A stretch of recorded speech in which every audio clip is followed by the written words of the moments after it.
Nu, redzi, nekas vēl nav izauguši, nekas, nulle. Tikai pavasari, tikai pirmie maziņi zaliņi parādījās.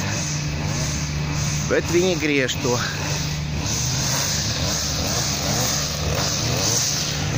Kā paklau, tu neredz, ka šeit neko neaug. Tu neredz, ka šeit neko neaug. Tev aci ir vai ne? Ew! Tagad ir pavasaris, vēl neko neizaug. Nu, tā, viņam ir pofīgi, ja?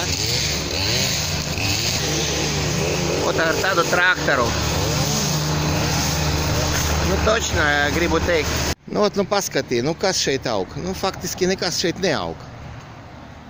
Bet viņi to griež. Ja? Nu, šeit viņi mocā ar traktoru. Ko šeit griezt?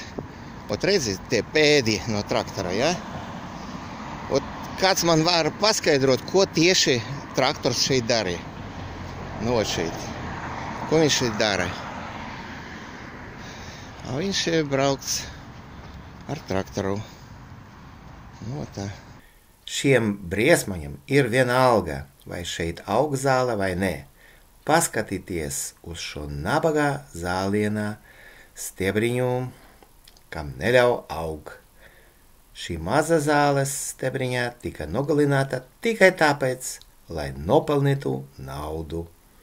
Un Rīgas namas pārvaldnieks liks šī mājas iedzīvotājiem maksāt naudu par dabas iznīcināšanu. Tas nav nekas cits kā korupcija un naudas atmazgāšana. Es nezinu, vai firma Hagberg kukuļo Rīgas namas pārvaldnieku amatpersonas uz kēpas vai zem galda, vai arī iedzīvotāju nauda tiek nozagta pat pa sevi. Likumīgi. Un neviens nav vainīgs. Jā, un šāds idiotisms notiek katru nedēļu, vēl un vēl reiz. Un mēs maksājam. Tur ir ļoti smūgs tās kvadrāts, vispār nav zāle, ja? Nu, tāda zāle. Un šāds idiots atnāc atpakaļ. Nu, redzi.